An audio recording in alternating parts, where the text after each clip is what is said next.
आता पुढचा भाग बघूया. चौथं पवित्र वाक्य आणि ते आहे धन्यवाद. धन्यवाद याच्या मागचं खोल अर्थ आणि तत्वज्ञान समजून घेऊया. हे जे धन्यवाद वाक्य आहे, या वाक्याची अल्केमी ट्रान्सफॉर्मेशनची आहे, मॅनिफेस्टेशनची शक्ती आहे. जेव्हा आपण म्हणतो ना धन्यवाद म्हणतो, तेव्हा फक्त पोलाइटनेस नाही, तर धन्यवादाची ऊर्जा आपण पूर्णपणे त्या ऊर्जेत शिफ्ट होतो.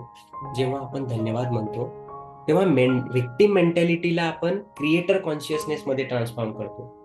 मी पीडित ऐवजी मीच क्रिएटर आहे, या एनर्जीत जातो. रेजिस्टन्स जो आहे, विरोधला आपण ऍक्सेप्टन्स मध्ये ट्रान्सफॉर्म करतो. फिअरला आपण ट्रस्ट मध्ये शिफ्ट करतो. आपण लॅकला अबंडन्स मध्ये ओपन करतो. ग्रॅटिट्यूडचं सायन्स कसं काम करतं न्यूरो सिस्टम्स रेग्युलेशनवर, डॉक्टर रॉबर्ट एम्युन्स यांनी यूएस डिव्हाइस यांनी यामध्ये 20 वर्ष ग्रॅटिट्यूडवर रिसर्च केलं आणि रिझल्ट काय आला की ग्रॅटिट्यूड प्रॅक्टिस केल्याने डोपामिन आणि सेरोटोनिन फील गुड न्यूरो जे हे आहेत हे जे संप्रेरक आहेत, हे फील गुड न्यूरो ट्रान्समिटर्स आहेत, ते इन्क्रीज होतात तुमच्या मेंदूत. तुमची पॅरासिम्पॅथिक नर्वस सिस्टम ऍक्टिव्ह होते, की जे तुम्हाला रेस्ट आणि डायजेस्ट मोडला नेते, रिलॅक्स मोडला नेते. तुमचं कर्टिसॉल स्ट्रेस हार्मोन हे 40% कमी होतं जेव्हा तुम्ही ग्रॅटिट्यूड करता. हार्ट रेट व्हॅरिएबिलिटी जे आहे HRV ते इम्प्रूव्ह होतं, जे तुमचं कार्डिक हेल्थला त्याचं सर्वोत्तम इंडिकेटर आहे. मी फर्ग्युनेसवर सेपरेट बुक बनवलंय हिंदी आणि मराठीत, तिथे जाऊन तुम्ही ते ऐकू शकता. त्यात तर डिटेल एक्सप्लेन केलंय मी हे सर्व. हर मॅथ इन्स्टिट्यूटने काय सिद्ध केलं की ग्रॅटिट्यूड ही हार्ट कोहेरन्स स्टेटला क्रिएट करतं, म्हणजे एक हार्मोनियंत ज्यामध्ये मन हृदय शरीर हार्मोनियसली सिंक होतात. ग्रॅटिट्यूड ही त्याच्या मागची एक अल्केमी आपण समजून घेऊया. अल्केमी म्हणजे काय? बेस मेटल ला गोल्ड मध्ये ट्रान्सफॉर्म करणार. इमोशनल अल्केमी म्हणजे निगेटिव्ह इमोशनला पॉझिटिव्ह मध्ये ट्रान्सफॉर्म करणं. आणि ग्रॅटिट्यूड हे सर्वात पॉवरफुल अल्केमिकल टूल आहे. जेव्हा तुम्ही पेनला, ट्रिगरला, प्रॉब्लेमला धन्यवाद म्हणता, तुम्ही त्याचा अर्थच बदलून टाकता. विक्टर फ्रँकल यांनी होलोकास्ट मध्ये शिकवलंय की सफरिंग मध्ये मिनिंग शोधलं तर सफरिंग ट्रान्सफॉर्म होते. धन्यवाद हे त्या मिनिंगला इन्व्होक करतात. पेन मेमरीज ट्रिगरला धन्यवाद द्या. का? कारण की ते ट्रान्सफॉर्म करायचेत आपल्याला. हे कदाचित सर्वात अवघड कॉन्सेप्ट आहे. आपण विचार करतो माझ्या पेनला धन्यवाद, माझ्या धोक्याला बिट्रियलला धन्यवाद, माझ्या इलनेसला धन्यवाद. हा तर पागलपणा आहे. पण समजून घ्या, जेव्हा तुम्ही पेनला रेजिस्ट करता ना, नको म्हणता, हे काढून टाका. हे जे नको आहे ना, हे काढून टाका. कारण तुम्ही जेव्हा नको म्हणाल ते वाढेल. जे तुम्ही परसिस्ट कराल, what ever you resist will persist. ज्याचा विरोध कराल ते वाढेल, ते ग्रो करेल. कार्ल जंग हे काय म्हणाले की व्हॉट यू रेसिस्ट परसिस्ट. जेव्हा तुम्ही पेनला धन्यवाद म्हणता तेव्हा तुम्ही काय म्हणता? धन्यवाद तू आलास, मला काहीतरी शिकवायला आलास. कारण ही सर्व निगेटिव्ह गोष्टी फक्त शिकवण्यासाठीच येत असते. सर्व निगेटिव्ह भावना काही ना काही शिकवायला आलेल्या असतात. तू मला माझ्या अवचेतन मनातील मेमरी दाखवायला आलास. कारण हे आपल्याला फक्त येऊन हे दाखवतात की काहीतरी पडलंय अवचेतन मनामध्ये. लाईफ मध्ये निगेटिव्हिटी प्रॉब्लेम्स हे तेच सांगायला येतात की काहीतरी हील करणं गरजेचं आहे, इम्प्रूव्ह करणं गरजेचं आहे. तुम्ही जेव्हा त्याला म्हणता ना धन्यवाद तू आलास, मला काहीतरी शिकवायला आलास, तू माझ्या अवचेतनची मेमरी दाखवायला आलास, काय हील करायचंय ते दाखवायला आलास. आता मी तुला पाहतोय, तुला ऐकतोय आणि मी तुला हील करतोय. धन्यवाद. मी तुझा आभार व्यक्त करतो, कृतज्ञ आहे मला दाखवण्यासाठी. आणि मग ते पेन, ते ट्रिगर, ती मेमरी डिझॉल्व्ह होऊ लागतात. रुमी काय म्हटले होते की the wound is the place where the light enters you. वेदना ही ती जागा आहे जिथं ते दैवी प्रकाश तुमच्यात येतो. फक्त ते रॅप होऊन येतात या अशा गोष्टींमध्ये. पेन हा एक टीचर असतो, तो ट्रिगर आहे, तो मेसेंजर आहे. वेदना पेन हे फक्त आपले टीचर्स आहेत, ते मेसेंजर आहेत. फक्त मेसेज देण्यासाठी आले असतात की जागे व्हा, काहीतरी सुधारायची गरज आहे, हील करायची गरज आहे. जेव्हा आपण त्यांना धन्यवाद देतो तेव्हा आपण त्यांना स्वीकारतो, त्यांचं गिफ्ट स्वीकारतो आणि मग ते निघून जातात. त्यांचं काम संपतं तेव्हा ते निघून जातात, नाहीतर ते वर्षानुवर्ष पडलेले राहतात. आपण विक्टम मधून क्रिएटरला जातो, सायकोलॉजिकल शिफ्ट होतो. विक्टम मेंटॅलिटी म्हणजे काय, हे का झाले, मला हे का झाले, याच्यावरून आपण हे जीवन अनफेअर आहे, असहाय्य आहे. तर कॉन्शियसनेस म्हणजे काय, हे का आले, यातून मी काय शिकू शकतो, मी याचा उपयोग कसा करू शकतो, हे मला काय शिकवतंय, काय दाखवायचा प्रयत्न करतंय, मी काय हील करणं गरजेचं आहे. सिंपल, ही मेंटॅलिटी पूर्ण चेंज होते. डॉक्टर कार्ल ड्वेक यांनी ग्रोथ माइंडसेट रिसर्च मध्ये काय म्हटलंय, की जे लोक चॅलेंजला ऑब्स्टॅकल्स म्हणून पाहतात ते स्टक राहतात, की अरे हा तर अडथळा आहे. पण जे लोक चॅलेंजला अपॉर्च्युनिटी म्हणून बघतात ते लोक ग्रो करतात, की एक संधी शिकायची, इम्प्रूव्ह व्हायची. म्हणून धन्यवाद म्हणजे ग्रोथ माइंडसेट ऍक्टिव्ह करणे आहे. प्रॉब्लेमला धन्यवादला कधीही म्हणा की मी यातून काय शिकतोय. फेल्युअरला धन्यवाद द्या की हा फीडबॅक आहे, पनिशमेंट नाही. पेनला धन्यवाद द्या की ही हिलिंगची सुरुवात आहे. हा शिफ्ट विक्टिम ते क्रिएटर, पॉवरलेस ते एम्पॉवर आणि स्टक ते फ्लोईंग पर्यंत जाईल. ह्या अवघ्या काही सेकंदामध्ये होतं. ग्रॅटिट्यूड आणि मॅनिफेस्टेशनचं अलाइनमेंट झालं की हे होतं. लॉ ऑफ अट्रॅक्शन काय सांगतो, की लाईक अट्रॅक्ट्स लाईक. तुम्हाला जर खरंच मॅनिफेस्टेशन करायचं असेल तर अंडरस्टँड दिस, की व्हायब्रेशनल फ्रिक्वेन्सी प्रमाणे जशी तुमची फ्रिक्वेन्सी, जशी तुम्ही आहात तसं तुम्ही अट्रॅक्ट करता. सो जेव्हा तुम्ही ग्रॅटिट्यूड मध्ये जाता तेव्हा काय करता, तुम्ही शिफ्ट होतात पूर्णपणे, फ्रिक्वेन्सी चेंज होते.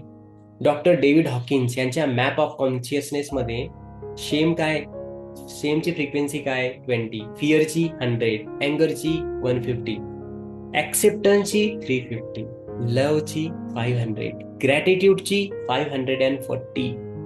ग्रॅटिट्यूड ही फ्रिक्वेन्सी 540 वर आहे, 540 पॉईंट वर, खूपच हायर. सो जेव्हा तुम्ही ग्रॅटिट्यूड मध्ये असता तेव्हा तुमची एनर्जी फील्ड एक्सपॅन्ड होते आणि तुम्ही हायर कॉन्शियसनेस अट्रॅक्ट करता. नेव्हिल गॅबडॉर्ड यांनी काय शिकवलंय, की आधीच मिळाले आहे असे फील करा, तेव्हाच ते मॅनिफेस्ट होईल. हे खूप मोठे रायटर आहेत, तुम्ही बघू शकता त्यांना युट्यूबवर. तर ते काय म्हणतात, आधी फील करा मगच ते मॅनिफेस्ट होईल. आपण काय म्हणतो, आधी येऊ द्या मगच मी फील करेन. त्याच्या आपल्याला उलट करायचंय. धन्यवाद म्हणजे ऑलरेडी रिसिव्ड, ऑलरेडी फिलिंग, ती फिलिंग इन्वोक करणे आणि मग ते खरंच मॅनिफेस्ट होतं. एनर्जी फ्रिक्वेन्सी अप्रिशिएशन समजून घ्या. आधुनिक क्वांटम फिजिक काय सांगतं, की energy is everything, is energy and vibration. प्रत्येक गोष्ट काय, एनर्जी आणि व्हायब्रेशन आहे. तुमचे थॉट, इमोशन्स, वर्ड्स सर्व व्हायब्रेशनल फ्रिक्वेन्सीज आहेत. प्रत्येक विचाराला एक व्हायब्रेशन आहे, इमोशनला व्हायब्रेशन आहे, तुमच्या शब्दांना व्हायब्रेशन आहे. डॉक्टर मसारू इमोटो यांच्या फेमस वॉटर क्रिस्टल एक्सपेरिमेंट तुम्ही बघितलंच असेल, नसेल तर रिसर्च करा, तुम्हाला कळेल.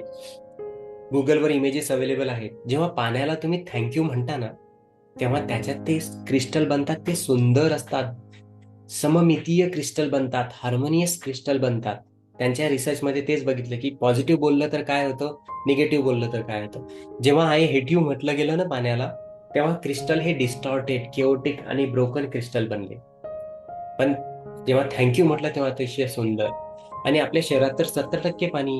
मग कल्पना करा, जेव्हा जेव्हा तुम्ही धन्यवाद म्हणाल तेव्हा तुमच्या प्रत्येक सेलमध्ये, प्रत्येक तुमच्या शरीराच्या प्रत्येक भागामध्ये जे मॉलिक्युल्स आहेत त्याच्यात कसे क्रिस्टल बनतील, कशी ऊर्जा बनेल, प्रत्येक पेशीत काय निर्माण होईल. Gratitude is equal to cellular rejuvenation. Gratitude is a subconscious reprogramming. So तुमचे सबकॉन्शियस माइंड डायरेक्ट कमांड स्वीकारत नाही. मी श्रीमंत आहे म्हणाल तर ते म्हणाल नाही, पहा तुझा बँक बॅलन्स. पण जेव्हा तुम्ही ग्रॅटिट्यूड म्हणाल तेव्हा इनडायरेक्टली ते इमोशनल प्रोग्रामिंग होईल. जेव्हा तुम्ही म्हणता धन्यवाद मला जेवण मिळाले, धन्यवाद माझ्याकडे घर आहे, धन्यवाद माझे शरीर काम करतंय, तुमचे सबकॉन्शियस माइंड काय म्हणतं, हो मला बरंच काही मिळालंय, मी सेफ आहे, मी अबंडन्स मध्ये आहे. माझं ग्रॅटिट्यूड नावाचं बुक आहे मराठी आणि हिंदीमध्ये, त्यात मी हे डिटेल एक्सप्लेन केलंय. मी सॉंग्स पण बनवलेत ज्यामध्ये मी ऑलमोस्ट लाईफच्या प्रत्येक गोष्टीला धन्यवाद देणं हिंदीत आणि मराठीमध्ये बनवलंय. खूप चांगले व्ह्यूज त्याच्यावर आहेत, लाखो व्ह्यूज आहेत. तुम्ही नक्की ते बघा गाणं. त्यात तुम्हाला सोपं गाणं ऐकलं की तुम्ही ग्रॅटिट्यूड करू शकाल डेली. सो आपण अबंडन्स आणि बिलीफची रियालिटी ना मॅनिफेस्ट करत असतो मग जेव्हा ग्रॅटिट्यूड करतो तेव्हा. डॉक्टर जो डिस्पेन्झा काय म्हणतात, gratitude is a ultimate state of receivership, trusting the cleaning process. तुम्हाला या प्रोसेसला, क्लिन्झिंगच्या, हिलिंगच्या प्रोसेसला, होपोनोपोनोमध्ये आपण धन्यवाद जेव्हा म्हणतो ना, तेव्हा त्या डिव्हाइन इंटेलिजन्सला आपण ट्रस्ट करतो की ते यायच्या आधीच मी तुझ्यावर विश्वास ठेवतोय. आपण म्हणतो मला नक्की कळत नाही हे कसं काम करतंय, पण मी विश्वास ठेवतोय. मी धन्यवाद देतो या प्रोसेससाठी, धन्यवाद या हिलिंगसाठी. मला जरी अजून काही दिसत नसलं तरी मला फेथ आहे, विश्वास आहे. जसं आपण घरात आई वडिलांवर कसा विश्वास ठेवतो की जे करतील ते माझ्या भल्यासाठी करतील, अगदी तसंच जेव्हा तुम्ही युनिव्हर्सवर विश्वास ठेवून या स्वतःवर विश्वास ठेवून जेव्हा तुम्ही ह्या गोष्टी करतात ना हिलिंगच्या, त्याचा रिझल्ट हा 10 पटीने वाढतो. जेव्हा आपण धन्यवाद म्हणतो ते रिझल्ट दिसण्यापूर्वीच आपण त्या रिझल्टला फास्टर मॅनिफेस्ट करतो, लक्षात घ्या. चला थोडं ग्रॅटिट्यूड करूया आपण आता. डोळे बंद करा, हृदयावर हात ठेवा आणि सोप्या गोष्टीपासून सुरुवात करा. धन्यवाद, आज मी जागा झालो. धन्यवाद, मी श्वास घेऊ शकतो. धन्यवाद, माझं हृदय धडधडतंय. धन्यवाद, माझे डोळे पाहू शकतायत. धन्यवाद, माझे कान ऐकू शकतायत. आता थोडी डीपर लेवलला जावा. धन्यवाद माझ्या शरीराला, जे रोज माझ्यासाठी काम करतं, कंप्लेन न करता. धन्यवाद. धन्यवाद माझ्या फुफ्फुसांना. धन्यवाद माझ्या हृदयाला, जे रोज लाखो वेळा धडधडतं. धन्यवाद माझ्या फुफ्फुसांना, जे 24 तास कायम काम करतं, 7 दिवस 24 तास श्वास घेत आहेत त्या फुफ्फुसांना धन्यवाद. आता तुमच्या प्रॉब्लेम्सला म्हणा, धन्यवाद माझ्या पेनला, माझ्या प्रॉब्लेमला, मला काहीतरी शिकवतंय. धन्यवाद माझ्या फिअरला, तू मला माझी लिमिटेशन्स दाखवतोयस, जेणेकरून मी त्या ओलांडू शकेन. धन्यवाद माझ्या चॅलेंजला, तुम्ही मला मजबूत बनवत आहात. आता तुमच्या रिलेशनशिपला धन्यवाद द्या. धन्यवाद त्या सर्वांना ज्यांनी माझ्यावर प्रेम केलं. धन्यवाद ज्यांनी मला दुखवलं, तुम्ही मला फॉरगिव्हनेस शिकवली, माफ करणं शिकवलं. धन्यवाद ज्यांनी मला सोडलं, तुम्ही मला सेल्फ लव्ह शिकवलं. तुमच्यातल्या त्या डिव्हाइनला, दैवी शक्तीला धन्यवाद द्या. धन्यवाद या जीवनासाठी, धन्यवाद या प्रवासासाठी, धन्यवाद या हिलिंगसाठी आणि धन्यवाद मला ज्ञानापर्यंत आणल्याबद्दल. धन्यवाद, धन्यवाद, धन्यवाद. त्या ग्रॅटिट्यूडची एनर्जी तुमच्या छातीत फील करा, तुमच्या हृदयामध्ये फील करा. तिला एक्सपॅन्ड होऊ द्या तुमच्या संपूर्ण शरीरात, तुमच्या सभोवताली, तुमच्या संपूर्ण जीवनात तिला फील करा. हळूहळू डोळे उघडा आणि स्माइल करा.